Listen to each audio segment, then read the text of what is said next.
उनका कुछ वर्णन करेंगे, पर उससे पहले कुछ सिद्धांत हम सुनते हैं और फिर कथा में हम प्रवेश करेंगे। ठीक है? तो सर्वप्रथम मैं आपको कहना चाहूँगा कि चलिए हम दो परिस्थितियों की तुलना करते हैं। पहली परिस्थिति है जो लोग इस दुनिया में हैं। पहली परिस्थिति क्या है? और दूसरी परिस्थिति है जो भक्त हैं। दूसरी परिस्थिति क्या है? जो भक्त हैं। तो जो इस दुनिया में हैं वो हर समय किसके बारे में सोचते हैं? पैसा, तृष्णा। तृष्णा समझते हैं? तृष्णा मतलब कुछ भूख है, कुछ चाहत है, कुछ प्यास है। या तो पेट की भूख है, या दिल की भूख है, या आंखों की भूख है, या कानों की भूख है। कुछ तो भूख है, कुछ तो तृष्णा है। हर व्यक्ति के मन में अगर अभी पूछा जाए, सबका लिस्ट बनाया जाए, भाई अभी तुम किसके बारे में चिंतित हो, तो कुछ तृष्णा है। हम के बाड़ी लग गई, जिसकी शादी नहीं हुई ये करते हो, जिसकी हो गई क्यों हो गई फिर क्या करें? फिर ये तो कुछ ना कुछ तृष्णा है सबके हृदय में, है कि ना? और उसके लिए व्यक्ति सपने देख रहा है कि हम होंगे कामयाब। उसके लिए योजना पे योजना बना रहे हैं। तो तृष्णा होती है ना सबको, हर व्यक्ति के जीवन में तृष्णा है। और अगर तृष्णा नहीं है, कोई चाह नहीं है, तो समझिए वो लाश है। क्योंकि जो मृत व्यक्ति है उसको कोई तृष्णा नहीं। कोई इतना बड़ा अफसर बना है तो और ऊपर, तो कुछ ना कुछ तृष्णा होगी। और वही भक्त के बारे में सोचिए, उनके जीवन में कौन सा विषय होगा? कृष्ण। तृष्णा, कृष्ण। भक्त के जीवन में कृष्ण के बारे में सोचेंगे।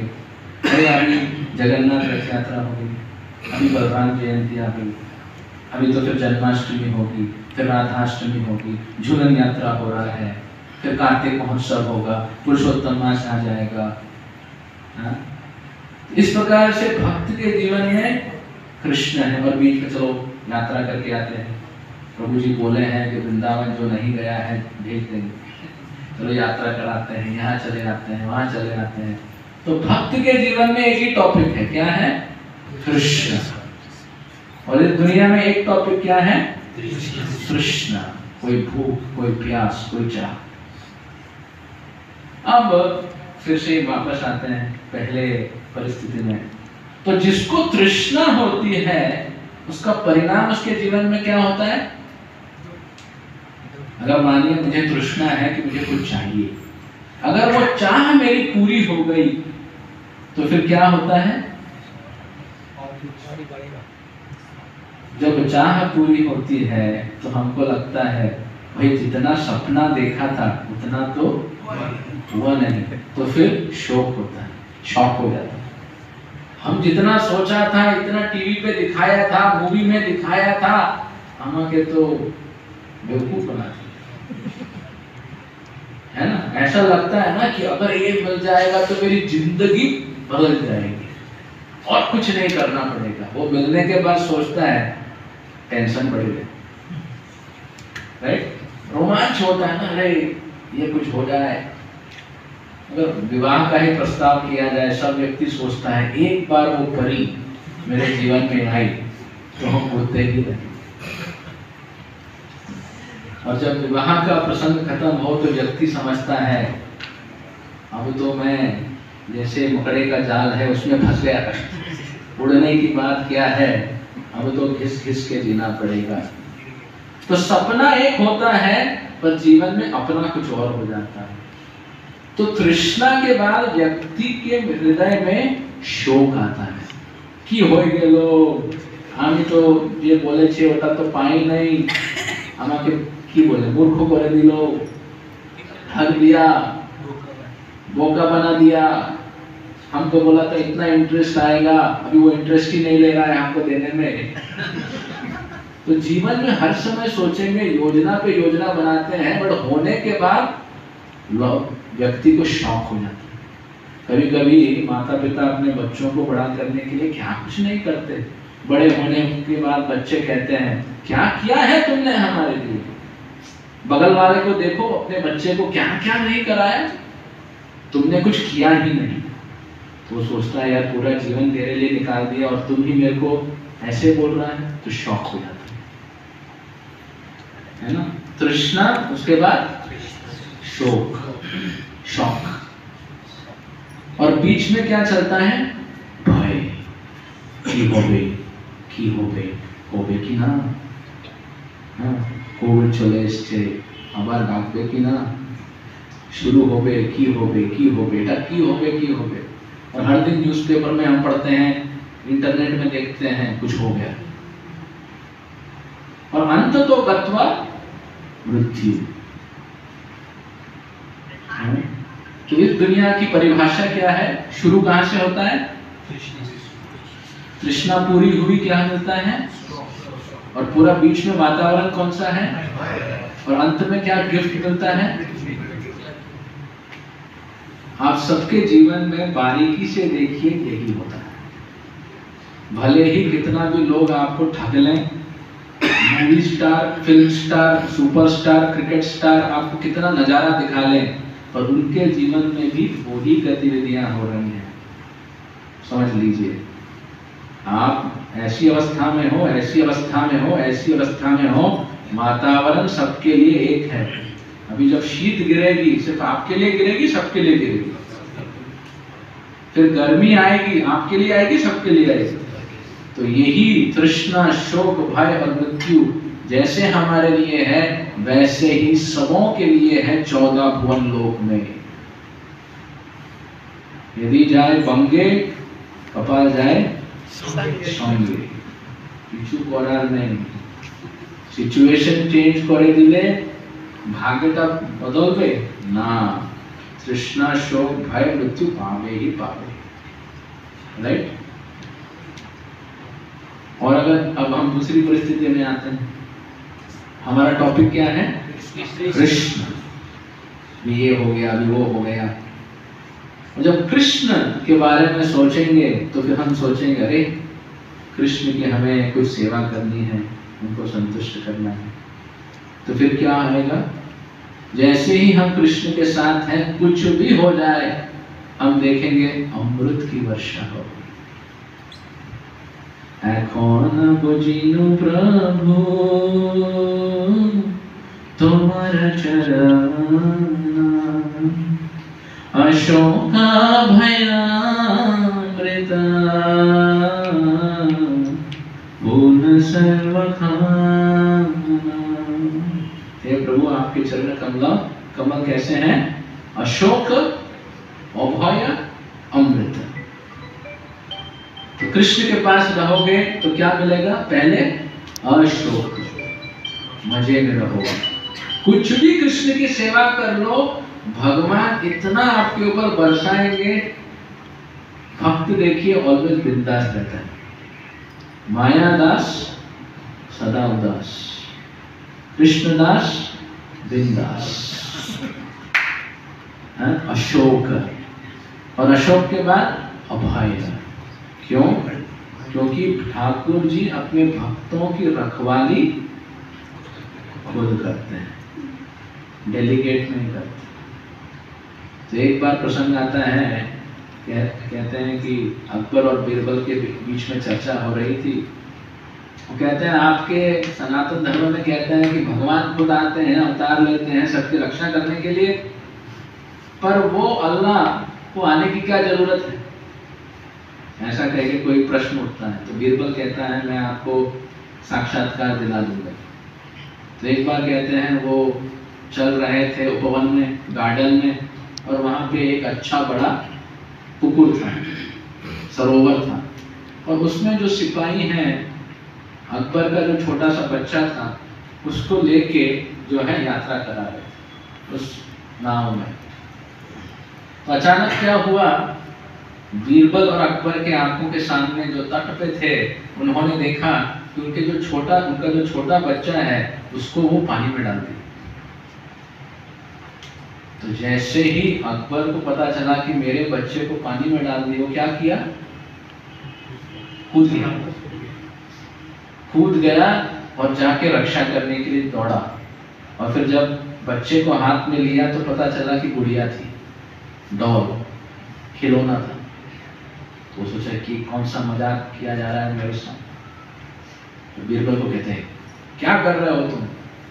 तो क्या है, शाहजहां क्या बोलते हैं, बादशाह जी, अरे इतने सिपाही हैं आपके, आप सिपाही को बोल देते जाके कूद के मेरे बच्चे को बचाओ, आप क्यों कूद गए? अरे मेरा बच्चा है, किसी और के ऊपर कैसे छोड़ सकता हूं? भगवान भी ऐसे, हम सब उनकी संतान हैं, हमसे इतना प्रेम करते हैं, ये काम किसी और को नहीं देंगे, रखवाली खुद करेंगे। और जब ऐसे प्रभु रखवाली के लिए कह दिए, कौन्तेय प्रतिजानीहि न मे भक्ता प्रणश्यति, अरे मेरे भक्त का बाल भी बांका नहीं होगा, भले शेव कर लिया, बाल भी बांका नहीं होगा। जाओ अर्जुन, मृदंग करताल हारमोनियम लेके बजाओ पूरे कुरुक्षेत्र की रणभूमि में, ये कह दो कि हे जो भी मेरा भक्त है उसके ऊपर कोई आंच नहीं आएगी, क्योंकि मैं स्वयं उसका उत्तरदायित्व लेता हूं। तो भक्त के जीवन में अशोक है और अभय है और अमृत वर्षा। तो अब हमको निर्णय करना है, कोথায় থাকবো, এই দিকে कि এই দিকে? এই দিকে তৃষ্ণা, শোক, ভয় আর মৃত্যु, এই দিকে कृष्ण, अशोक, अभय, अमृत। और पूरे रामायण, महाभारत, पुराण, श्रीमद् भागवत में इसके उल्लेख के उल्लेख हैं। आज तक कोई भगवान के दल में गया और उसके जीवन के वातावरण में क्या बदलाव आया और क्या हुआ, पूरा इतिहास इसका गवाह है कि आज तक भगवान की शरणागति जो किया है वो कभी भी नहीं हारा है। और भगवान इस माध्यम से बता रहे हैं, भाई तुम्हें भी मैं प्रेम से बुला रहा हूँ, आ जाओ। और भगवान के पास जाने का सबसे आसान तरीका क्या है? हरे कृष्णा कृष्णा कृष्णा हरे हरे, हरे राम राम राम हरे हरे। कृष्ण कहते हैं, महाप्रभु कहते हैं, कलिकाले नाम रूपे कृष्ण अवतार, कलयुग में भगवान नाम के रूप में अवतार लिए हैं। तो जब भी हम हरिनाम करते हैं, किसका अवतार होता है? जब हम हरिनाम करते हैं ध्वनि सुनाई देती है, सुनाई देती है कि नहीं? तो वो कृष्ण का अवतार है। वो ध्वनि क्या है? और एक बार कृष्ण आ गए, आप देखेंगे पूरा माहौल कैसा हो जाएगा, अशोक, अभय, अमृत। जब आप कीर्तन कर रहे थे पूरे उच्च स्वर में, कोई डर लग रहा था? ऐसा नहीं लग रहा था कि पूरी दुनिया को हम जीत लेंगे, हाँ कि ना? राइट? कितने भी सिचुएशन हो, भगवान का अवतार एक बार आ जाए, मतलब हीरो आ गया ना, कर लेगा। कितना भी विलन ने कितना भी टांग अड़ाया होगा, कृष्ण आएंगे सब शांत। तो हमें अपने जीवन में निर्णय करना है कि कौन से दल में जाना है, कौन सी परिस्थिति में जाना है। और जैसा आप मेनू चूज करेंगे वैसा ही ऑर्डर लेके दिया जाए। जैसे गोविंदा रेस्टोरेंट में आप कहेंगे, क्या बोलते हैं, पनीर टिक्का, तो वो आपको क्या ला के देगा? खिचड़ी। आप बोलेंगे आइसक्रीम ला दो, वो आपको क्या लाएगा? सादा चावल। होगा? अगर होगा तो फिर हम नहीं होंगे। अगर मगर में फंसना है तो फिर वही मेन्यू परोसा जाएगा और जो मैंने बताया एक्सपीरियंस भी वैसा होगा। आपने मेन्यू और वेन्यू चूज किया कि कृष्ण की भक्ति करेंगे, कृष्ण का कीर्तन करेंगे, सेवा करेंगे और पूरे घर को भी भक्त बनाएंगे और मजे में घूमेंगे, तो फिर परोसा हो जाएगा और एक्सपीरियंस भी होगा। तो निर्णय किसको करना है? वृंदावन धाम। पर अगर आप बारीकी से समझेंगे भगवान की लीलाएं वृंदावन में सिर्फ नहीं हुई, 3 जगहों पे हुई, गोकुल, छट्टीकरा और वृंदावन। कितनी जगह हुई? वृंदावन 4 साल गोकुल, 4 साल छट्टीकरा और 4 साल 12 साल भगवान ये 3 जगहों पर लीला की और 12 साल के बाद मथुरा चले गए। राइट? तो जो हम लीलाएं सुनते हैं वो अलग अलग प्रदेश की हैं। तो आज हम आपको यात्रा कराएंगे गोकुल से छट्टीकरा तक, और बाद में कभी आएंगे तो वृंदावन भी जाएंगे, नंदगांव। पर ये सब एक प्रकार से आप समझ सकते हैं ब्रजभूमि है, भगवान के कृष्ण की लीलाओं की स्थली है। तो जब कृष्ण नन्हे से थे, 4 वर्ष के थे, तो आप सब जानते हैं दामोदर लीला का प्रसंग हुआ। आप सब तो बार बार सुने होंगे इस प्रसंग को। तो जैसे ही ये प्रसंग समापन होता है, देखते हैं कि कृष्ण 2 जो यमल अर्जुन के पेड़ थे उनको उखाड़ लिए, नल कुबेर और मणिग्रीव आके प्रार्थना करते हैं, और वहां पे कृष्ण बंधे हुए हैं उखल के साथ। अब देखिए अचंभे की बात क्या है, नल कुबेर और मणिग्रीव जो हजारों वर्षों से बंधे हैं, भगवान ने उनको रिहा कर दिया, पर जो भक्त उन्हें बांधे हैं खुद रिहा नहीं हो पाए। मतलब प्रभु जो है प्रेम के बंधन से निकल नहीं पाते। यद्यपि प्रभु तुम्हें परम स्वतंत्र, तथापि प्रभु तुम्हें प्रेम परतंत्र। प्रभु आप परम स्वतंत्र हैं, पर अपने भक्तों के प्रेम में हर समय गुलामी करते हैं, परतंत्र है। तो कृष्ण बंधे थे, नंद बाबा सारे गोपों के साथ आते हैं, अरे क्या अनिष्ट हो गया। और वहां पे आके देखते हैं इतने बड़े बड़े विशाल पेड़, दोनों गिरे, और उसमें कृष्ण नन्हे से खेल रहे हैं उखल के साथ। नंद उपनंद सुनंद सब आके रहते हैं। श्री हरि की कृपा है, हमारे कृष्ण ने बहुत पुण्य किए हैं पूर्व जन्म में, कि आज श्री हरि की कृपा से उनकी रक्षा हो गई, वो बच गए। और तभी नन्हे मुन्ने जो बाकी ग्वाल बाल कहते हैं, नहीं ऐसी बात नहीं है, कृष्ण खेल रहे थे उखल के साथ, चले तो दोनों पेड़ को उखाड़ दिए, और उखाड़े 2 पेड़ को, नल कुबेर मणिग्रीव आ गए और बहुत वार्ता किए, बहुत कुछ किए, और सब लोग ध्यान से सुन रहे थे। अचानक एक व्यक्ति है, क्या बच्चों की बात सुन के तुम भी, ये तो कुछ भी फालतू चीज बोलते रहते। नहीं कहा कृष्ण ऐसी कर दिया। और फिर नंद बाबा जो है कृष्ण को ले जाते हैं नंद भवन में, गोकुल में, और कृष्ण को ले जाते हैं, और वहां गोपियां बैठी थी, कृष्ण को सौंप देते हैं, और वहां गोपियां कृष्ण को अपने कोले बिठाती हैं, अपनी गोद में बिठाती हैं, और फिर सब कीर्तन करने लगते हैं, ताली बजाते हैं, कीर्तन करते हैं, कृष्ण नाचने लगते हैं। जैसे ताली बजा रहे हैं, जैसे गा रहे हैं, कृष्ण ठुमक ठुमक के नाच रहे हैं, और कहते हैं देखो भाई अच्छा नाचोगे मक्खन खिलाएंगे। तो कृष्ण कहते हैं खिलाओगे ना, भगवान को मक्खन का बहुत लोभ है। तो फिर नाचने लगते। देखिए गोपियां ताली बजा के गा के कृष्ण को अपने ट्यून पे नचा रही है, और कृष्ण भी नाचे जा रहे हैं ये लोभ से कि हमें मक्खन खिलाएं। क्यों?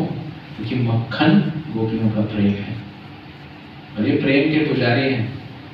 जहां प्रेम मिल जाए वहां पहुंच जाए।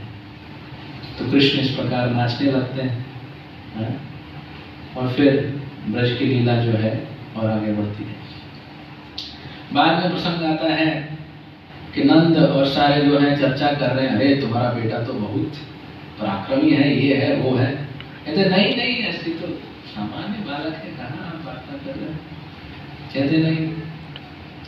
और फिर एक दिन ऐसी बात होती है, कृष्ण तो नन्हे से थे, मानिए 3-4 साल का कृष्ण थे, पर कृष्ण अब सोचे हम भी थोड़े बड़े हो गए।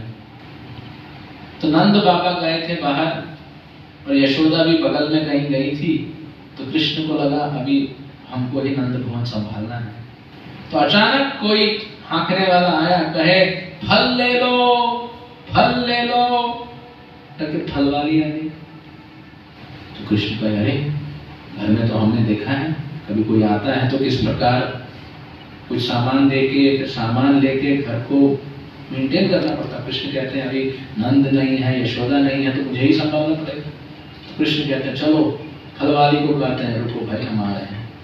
अंदर जाते हैं नन्हे मुन्ने पैरों से कैसे कैसे चलते हुए, और अपने जो रसोई घर है वहां से गेहूं धान, छोटे से उनके हाथ उसमें धान लेते हैं और धान लेके जल्दी से दौड़ने लगते हैं, और दौड़ते दौड़ते जो छोटे से कृष्ण हैं उनके हाथों से दाने च्युत होते हैं या अच्युत है, और च्युत हो रहा है, सब गिर रहा है। और फिर च्युत होते हुए जाते जाते वो जो फल वाली है उसके पास जाके कहते हैं ये लो, और उनके हाथ में कितने दाने हैं? 2-4 दाने। और वो फल वाली कृष्ण के सौंदर्य, सुंदरता, सौम्यता, उनके भाव को देख के पूरी बावली हो जाती है। उसको कुछ खबर नहीं होता है क्या हो रहा है भगवान के सौंदर्य को देख के। भगवान का सौंदर्य जो है सबके सौंदर्य का स्रोत है। जैसे लक्ष्मीपति सब धन है, वैसे कृष्ण का सौंदर्य सबका सौंदर्य, सागर है सौंदर्य। तो वो पूरी खो जाती है और लेते हैं ये लोग, और ये लोग कह के फल वाली सारे फल कृष्ण के हाथ में और आंगन में दे देती है। अभी आप बताइए ऐसा डील कोई करेगा? 4 दाना दिया, 2 दाना दिया और पूरा फल दे दिया, और उसको बहुत ही आनंद होता है। और कृष्ण कहते हैं मैं बड़ा हो गया, क्या डील बनाए, 4 दाने में 4 चांद हो गया आंगन में। बहुत खुश हो जाते हैं, अंदर चले जाते हैं। और यहाँ पे फल वाली सोचती है अरे मतलब मन तो बहुत उल्लसित है, और बाहर से देखते हैं किसी तो टाका पेला ना, कुछ तो मिला नहीं, पर उनके मन पूरा आनंद से भर जाता है। अमृतम अशोकाभया अमृतम। और फिर वो अपने जो टोकरी को उठाने की चेष्टा करती है, और इतना भारी होता है कि उठता नहीं। उसको लगता है शायद मैं इतनी दुखी हो गई हूँ उठ नहीं रहा। फिर और कोशिश करती है, नहीं उठती, रहती है इतना वजन कहाँ से हो गया। कपड़ा निकालती है, देखते हैं कि पूरे नवरत्न के साथ पूरी टोकरी भर गई। कृष्ण को दिया 4 दाना कृष्ण ने,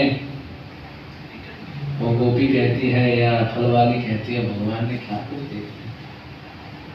और फिर वो जब जाके समझती है कि भगवान ने ये दिया, वो सोचती है अरे मैंने भगवान को सिर्फ फल दिया और भगवान ने मेरे लिए इतना कुछ किया, अगर मैं भगवान को पूरी तरह अर्पित कर लूंगी तो फिर मुझे क्या मिलेगा। तो पूरी जो है भगवान की भक्ति हो जाती है, और हर समय वृंदावन में फल ले लो आ जाती है, ताकि कृष्ण का दर्शन हो सके और कृष्ण की सेवा कर सके। क्योंकि जैसे ऐसे भगवान ऐसे कृष्ण इनको थोड़ा देने से इतना संतुष्ट हो जाते हैं। तो ये पहली बात समझनी है, कृष्ण का चरित्र क्या है, भगवान का चरित्र क्या है। सब लोगों का चरित्र होता है, ये झूठ बोलता है, ये सच बोलता है, सीधा है, ये टेढ़ा है, ये पॉलिटिक्स है, ये है। तो कृष्ण का चरित्र क्या है? कृष्ण का चरित्र है कम में बिक जाते हैं, अल्पो गिर जाते हैं। थोड़ा सा भक्ति पत्रम पुष्पम फलम तोयम करो, भगवान अपने पूरे ऐश्वर्य को आपको दे देंगे। ये है कृष्ण का चरित्र। तो किसी को दिल देना है कृष्ण को दो, वो बहुत संभाल के रखेंगे और इतना प्रेम करेंगे कि आप उसको संभालेंगे। तो फलवारी के लीला होता है। फिर कृष्ण अपने गोपों के साथ खेलते रहते हैं। तो नंद जो है घर पे आए थे, यशोदा कहती है हे रोहिणी जाओ कृष्ण बलराम को बुला के लाओ, नंद बाबा आ गए हैं, दोपहर का समय है। तो रोहिणी जाती है, हे कृष्ण कमल नयन वाले, हे बलराम शक्तिशाली, कृपया आइए भोजन के लिए। और वहां पे बच्चे जो हैं कृष्ण बलराम सारे गोपों के साथ खेल रहे हैं। आपके बच्चे अगर मानिए खेल रहे हैं, आपके बुलाने से आएंगे? आश्ची आश्ची आश्ची करके घंटा लगा देंगे।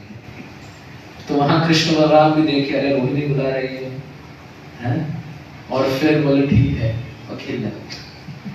अब रोहिणी सिंपल है, तो रोहिणी वापस गई, कहती है यशोदा आ नहीं रहे हैं। अब यशोदा जो है स्ट्रॉन्ग है, अभी अभी दामोदर लीला हुआ है, एक बार ठान ली तो ठिकाने लगा दी। तो यशोदा आ गई, कृष्ण बलराम। यशोदा को देख के कृष्ण बलराम बोले चलो भैया चलते हैं। तो फिर जैसे ही जाने वाले होते हैं, सारे मित्र कहते हैं अरे कृष्ण, जब भी तुम हारने लगता है ना, कुछ ना कुछ बहाना लेके तो निकल जाता है, बहुत चालूबाज है। इस बार अगर तुम गया तो नेक्स्ट टाइम से कट्टी, तुमको खेल में तुमको प्रवेश नहीं करने देते। तो दाऊ जी को देखते हैं, ये तो बड़ा प्रॉब्लम है, पार्टी से निकलता। तो यशोदा ऊपर से चिल्ला रही है, बोलते चलो यार खेल कूद हमारा प्रोग्राम है, ये छूट गया तो प्रॉब्लम हो जाए। तो कहते नहीं जाएंगे। यशोदा चिल्ला रही है, यहाँ पे कृष्ण भगवान खेल कूद में इतने मग्न। यशोदा कहती है अब बातों से नहीं, फट से खेल कूद में चली जाती है, कृष्ण बलराम को गोद में ले लेती है, सब बच्चों को गाली देके खेल ही बंद करा देती है। तो चलो अभी नंद बाबा बैठे हैं दोपहर में प्रसाद के लिए, आपकी प्रतीक्षा कर रहे हैं और आप ऐसे व्यवहार कर रहे हो। हाँ नंद बाबा प्रतीक्षा कर रहे हैं। तो जाके स्नान कराती हैं, कपड़े पहनाती हैं, और फिर नंद और सबों के साथ कृष्ण बलराम भोजन करते हैं।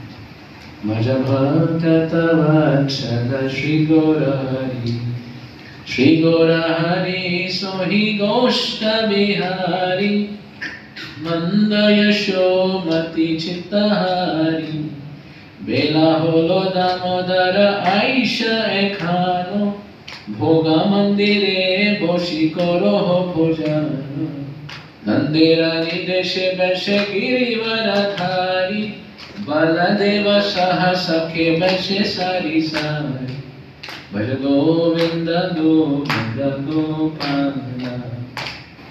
तो भक्तों ठाकुर बता रहे हैं कृष्ण बलराम बैठ जाते हैं और प्रसाद का आस्वादन करते हैं, राइट। और कृष्ण घर में हाथ भी बढ़ाते थे। यशोदा मई कुछ कार्य करती, कहती कृष्ण जाओ वो पीठ लेके आओ, बोलते ना बैठने के लिए घरों में पहले के समय में। कृष्ण खींचते, उठ ही नहीं रहा है। अरे तीनों लोगों के स्वामी हैं, अनंत कोटि ब्रह्मांड नायक हैं, बट क्योंकि यशोदा के दुलारे हैं, खींचते खींचते खींचते, माँ मैं ले आया। तो यशोदा देख के चुंबन करते, अरे आप इतना परिश्रम किए, आपके हाथों को तो बहुत क्षति हुई होगी। पूजा करते हुए नंद बाबा कहते हैं मेरा खड़ाऊ लेके आओ। तो कृष्ण वो खड़ाऊ भी नंद महाराज का है अपने सर पे रखते हैं,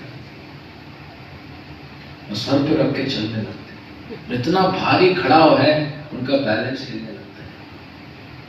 डगमगाते हुए नंद बाबा तक पहुंचते। देखिए भगवान अपने भक्त के चप्पल अपने सर पे रख के चलते। आप किसी से भी कितना प्रेम करें, उसका चप्पल क्या सर पे लगाओगे? कोई है यहाँ पे अपने प्रेमी का चप्पल से माला पहना? कृष्ण देखिए, कृष्ण का चरित्र, वो अपने भक्त को कभी भी ग्रांटेड क्या बोलते हैं, अरे ये तो है, हल्के में कभी नहीं लेते अपने भक्त को, बारीकी से सेवा करते हैं। इस प्रकार कृष्ण अपनी लीलाएं कर रहे थे। और उसी समय चर्चा हो रही थी वृंदावन में, उपनंद जो है पूरे ब्रज के राजा हैं, मतलब सबसे एल्डर सीनियर। नंद महाराज राजा हैं, परंतु उपनंद जो है बड़े भाई हैं। तो वो कहते हैं नंद सुनंद, सब लोग चर्चा करते हैं, देखो वृंदावन में कुछ ना कुछ, ये वृंदावन में गोकुल में कुछ ना कुछ हलचल ही होती रहती है। अरे हमारे छोटे कृष्ण आए और उस दिन तो देखो पूतना आ गई, एक सुंदर स्त्री के रूप में आई और 12 मील की ये राक्षसी इतने बच्चों की हत्या की। पूतना गई तो तृणावर्त आ गए, कृष्ण को इतने ऊपर ले गए। अब ये श्री हरि की कृपा थी कि वो तृणावर्त आके पत्थर पे गिर के चूर चूर हो गया और कृष्ण को कुछ भी नहीं हुआ। और फिर ये दामोदर की लीला, जहाँ पे 2 यमल अर्जुन के पेड़ टूट गए। अनिष्ट ही अनिष्ट हो रहे हैं। उपनंद कहते हैं शायद हमें जगह को बदलना है। हमको कहाँ जाना है? वृंदावन, जहाँ गिरिराज है, यमुना है, जहाँ भगवान की लीलाएं होंगी। हमें वृंदावन जाना। और सब मैटर डिस्कस करके सब लोग कहते हैं अब हम ब्रज जाएंगे, वृंदावन जाएंगे।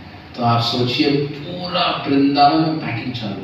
ये राजा थे भाई, बड़ा महलों ऐशो आराम, सब लोग सब पैकिंग वैकिंग करके सब बैलगाड़ियों के ऊपर सब सामान तैनात करके गोपियां बैठती हैं अपने बच्चों के साथ। आगे पूरे गाय बछड़े, बैलगाड़ी, गोपियां और पीछे सारे गोप, आगे भी गोप पीछे भी गोप, और आखिर में गोप लोग जो हैं धनुष और बाण लेके भी चलते ताकि सुरक्षा हो। और ऐसे आप सोचिए पूरे गोकुल में सारे लोग एक बैलगाड़ियों की मानिए एक बड़ी यात्रा होने लगी, राइट। और जाते जाते जाते जो है वो पहुंचते हैं छट्टी कला। और छट्टी कला में जो वृंदावन के पास है, वहां पे निर्णय होता है कि यहाँ गिरिराज है, यहाँ पे यमुना है, और यहाँ पे जो है हम अपने महलों को और घरों को बनाएंगे। तो कंस्ट्रक्शन में तो टाइम लगता है ना, राइट। और जब वो सारे बैलगाड़ियों में जा रहे थे, सारी जो गोपियां हैं बहुत ही सुंदर वस्त्रों में सुशोभित होकर, तिलक धारण करके जो है, यशोदा कृष्ण को गोद में ली हुई थी, रोहिणी बलराम को गोद में ली हुई थी, और सारी गोपियां क्या गा रही थी?